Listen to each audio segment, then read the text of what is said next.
بسم اللہ الرحمن الرحیم۔ عزیز طلباء و طالبات، السلام علیکم ورحمۃ اللہ وبرکاتہ۔ میں آپ کا اسلامیات کا ٹیچر محمد وقاص۔ آج کا سبق ہم پڑھیں گے سورۃ الانفال کی آیت نمبر 49 to 52، رکوع نمبر 7، بامعانی و بامحاورہ ترجمہ۔ اعوذ باللہ من الشیطان الرجیم، بسم اللہ الرحمن الرحیم۔ اذ جب، یقولو کہنے لگے، المنافقون منافق، والذین اور وہ جو کہ فی قلوبہم ان کے دلوں میں مرض مرض تھا، غرہ مغرور کر دیا، ہؤلائی انہیں، دینہم ان کے دین نے، ومن اور جو یتوکل بھروسہ کرے، علی اللہ اللہ پر، فإن اللہ تو بے شک اللہ، عزیز غالب، حکیم حکمت والا ہے۔ بامحاورہ ترجمہ۔ اذ یقول المنافقون والذین فی قلوبہم مرض غر ہؤلاء دینہم، جب منافق اور وہ لوگ جن کے دلوں میں مرض تھا کہنے لگے کہ انہیں یعنی مسلمانوں کو ان کے دین نے مغرور کر دیا ہے۔ وَمَن يَتَوَکَّلْ عَلَى اللَّهِ فَإِنَّ اللَّهَ عَزِیزٌ حَکِیم، اور جو اللہ پر بھروسہ کرے تو بے شک اللہ غالب حکمت والا ہے۔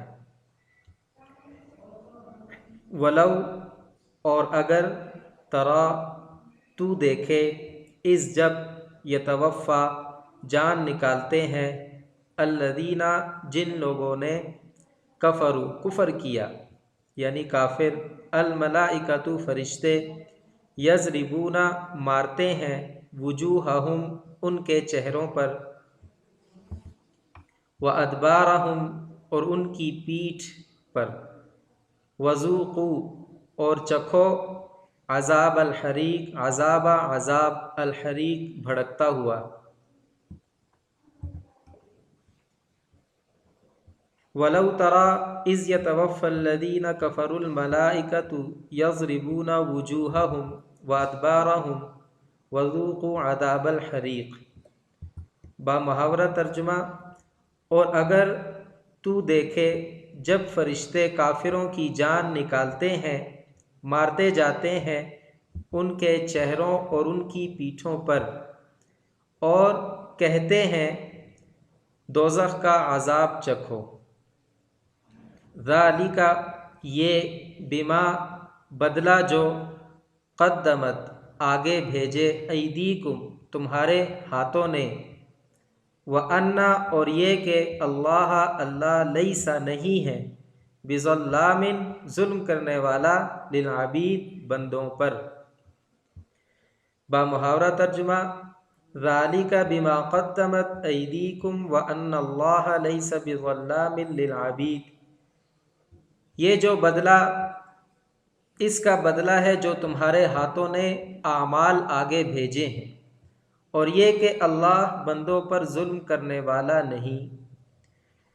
کدأب جیسا کہ دستور، آل فرعون فرعون والے، والذین اور جو لوگ، من قبلہم ان سے پہلے تھے، کفروا انہوں نے انکار کیا، بآیات اللہ اللہ کی آیتوں کا، فأخذہم تو انہیں پکڑا، اللہ اللہ نے، بذنوبہم ان کے گناہوں پر، ان اللہ بے شک اللہ، قوی قوت والا، شدید سخت، العقاب عذاب۔ بامحاورہ ترجمہ۔ کدأب آل فرعون والذین من قبلہم جیسا کہ فرعون والوں کا اور ان سے پہلے لوگوں کا دستور تھا، کفروا بآیات اللہ فأخذہم اللہ بذنوبہم انہوں نے اللہ کی آیتوں کا انکار کیا اور اللہ نے انہیں ان کے گناہوں پر پکڑا، ان اللہ قوی شدید العقاب بے شک اللہ قوت والا سخت عذاب والا ہے۔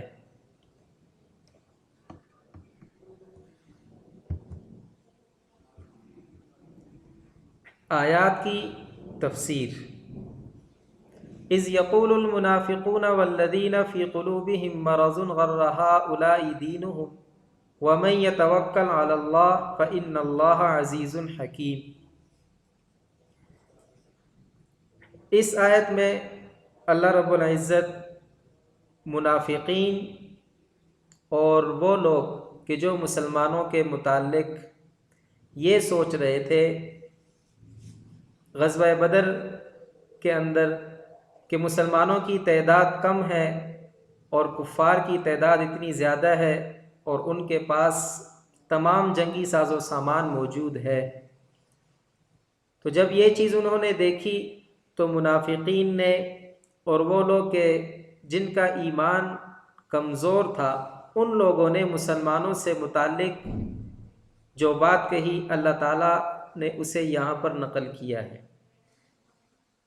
تو ارشاد فرمایا کہ جب منافقین نے اور جن لوگوں کے دلوں میں مرض تھا وہ مسلمانوں کے متعلق کہنے لگے کہ ان مسلمانوں کو ان کے دین نے مغرور کر دیا ہے، یعنی مطلب یہ ہے کہ مسلمان کفار کو اتنی زیادہ تعداد میں دیکھ رہے ہیں اور ان کو اسلحے سے لیس دیکھ رہے ہیں، اس کے باوجود یہ مسلمان ان کفار کے ساتھ لڑنے کے لیے تیار ہیں، تو ان کو ان کے دین نے مغرور کر دیا ہے، ان کو کچھ اور ان کے دین کے سوا نظر ہی نہیں آ رہا۔ اللہ تعالیٰ ارشاد فرماتے ہیں کہ ایسا نہیں ہے، جو اللہ تعالیٰ پر بھروسہ کرتا ہے تو اللہ تعالیٰ اس کی مدد اور نصرت کرتے ہیں۔ اس لیے اللہ نے ارشاد فرمایا وَمَن يَتَوَكَّلْ عَلَى اللَّهِ فَإِنَّ اللَّهَ عَزِيزٌ حَكِيمٌ۔ وَلَوْ تَرَىٰ إِذْ يَتَوَفَّى الَّذِينَ كَفَرُوا الْمَلَائِكَةُ يَضْرِبُونَ وُجُوهَهُمْ وَأَدْبَارَهُمْ وَذُوقُوا عَذَابَ الْحَرِيقِ۔ اس آیت میں اللہ تعالیٰ نے کفار کے ایک عذاب کی صورت کو نقل کیا ہے کہ جب ان کافروں کی روح نکالی جاتی ہے، ان کی جان نکالی جاتی ہے تو ان کے ساتھ کیا معاملہ کیا جاتا ہے۔ تو اللہ تعالیٰ ارشاد فرماتے ہیں کہ اگر آپ اس وقت کو دیکھیں کہ جب کافروں کی روح فرشتے نکالتے ہیں تو فرشتے ان کے چہروں پر مارتے ہیں اور ان کی پیٹھوں پر مارتے ہیں، اور یہی نہیں بلکہ ان سے یہ کہتے ہیں کہ اب تم جہنم کا عذاب چکھو۔ ذَلِكَ بِمَا قَدَّمَتْ أَيْدِيكُمْ وَأَنَّ اللَّهَ لَيْسَ بِظَلَّامٍ لِّلْعَبِيدِ۔ اس آیت میں اللہ تعالیٰ نے اس عذاب دینے کی وجہ کو بیان فرمایا ہے کہ ان کو یہ عذاب کیوں دیا جا رہا ہے۔ تو اللہ تعالیٰ ارشاد فرما رہے ہیں کہ ان کو یہ عذاب دینے کی وجہ یہ ہے کہ یہ ان کے اپنے ہاتھوں کی کمائی ہے۔ ایسا نہیں ہے کہ اللہ تعالیٰ نے اپنے بندوں پر ظلم کیا ہے، نہیں، جیسی کرنی ویسی بھرنی، کہ ان لوگوں نے اس طرح کے اعمال کیے، کفر کو اختیار کیا، اس کے سبب سے ان کو یہ عذاب دیا گیا۔ كَدَأْبِ آلِ فِرْعَوْنَ وَالَّذِينَ مِن قَبْلِهِمْ كَفَرُوا بِآيَاتِ اللَّهِ فَأَخَذَهُمُ اللَّهُ بِذُنُوبِهِمْ۔ پہلے آیت میں اللہ تعالیٰ نے کفار کو عذاب دینے کی صورت کا ذکر کیا، اس آیت میں اللہ تعالیٰ مثال کے طور پر ان کو یہ بتا رہے ہیں کہ یہ ان لوگوں کے ساتھ ایسا معاملہ نہیں ہوا بلکہ ان سے جو پہلے لوگ گزر چکے ہیں، مثال کے طور پر فرعون والذین من قبلہم، اور ان سے جو پہلے والے لوگ ہیں، یعنی جتنی بھی قومیں ہلاک ہوئیں، قوم عاد، قوم سمود، قوم شعیب، قوم صالح، اس طرح قوم نوح، بہت ساری قومیں جن پر اللہ کا عذاب نازل ہوا، والذین من قبلہم سے وہ قومیں مراد ہیں۔ تو اللہ تعالیٰ نے یہاں پر ان کی مثال دے کر بیان فرمایا ہے کہ ان لوگوں نے بھی اللہ کی آیتوں کا انکار کیا تو اللہ تعالیٰ نے ان کے گناہوں کی وجہ سے ان کو پکڑا اور ان کو عذاب میں مبتلا کیا۔ ان اللہ قوی شدید العقاب، بے شک اللہ تعالیٰ سخت عذاب دینے والا ہے۔ نوٹ بک کا کام، اول تو آپ نے ان آیات کا لفظی ترجمہ اور با محاورہ ترجمہ یاد کرنا ہے۔ اس کے بعد ان آیات میں جو مشکل الفاظ ہیں کم از کم 10 الفاظ آپ اپنی کاپیوں پر لکھیں، یہ آپ کا اس ہفتے کا کام ہے۔ گزشتہ ہفتے میں آپ نے جو سبق پڑھا اس کی تمرین کے 2 سوال، سوال نمبر 1، کفار کے ساتھ مقابلے کی صورت میں مسلمانوں کو کون سے کام کرنے اور کن باتوں سے بچنے کا حکم دیا گیا، یہ آپ نے حل کرنا ہے۔ یعنی مسلمانوں کو یہ کہا گیا ہے کہ آپ ثابت قدم رہیں، کثرت سے اللہ کا ذکر کریں، اللہ اس کے رسول کی اطاعت کریں، آپس میں جھگڑا نہ کریں اور صبر سے کام لیں، اور جن باتوں سے بچنے کا حکم کیا ہے کہ آپ آپس میں جھگڑا نہ کریں، اسی طرح اپنے گھروں سے اتراتے ہوئے نہ نکلیں، لوگوں کو اللہ کے راستے سے نہ روکیں۔ تو یہ آپ نے سوال نمبر 1 حل کرنا ہے گزشتہ سبق میں۔ سوال نمبر 2، غزوہ بدر میں مسلمانوں کی نصرت کے لیے نازل ہونے والے فرشتوں کو دیکھ کر شیطان کا رد عمل کیا تھا؟ تو شیطان کا رد عمل یہ تھا کہ جب اس نے آسمان سے فرشتوں کا نزول دیکھا تو اول تو وہ حامی بن رہا تھا کہ میں آپ کے ساتھ ہوں، لیکن جب فرشتوں کو اترتا ہوا دیکھا تو وہ الٹے پاؤں بھاگا اور کفار سے یہ کہا کہ میں وہ کچھ دیکھ رہا ہوں جو تم نہیں دیکھ سکتے، اللہ سخت عذاب دینے والا ہے، میں آپ کی کوئی مدد نہیں کر سکتا۔ السلام علیکم ورحمۃ اللہ وبرکاتہ۔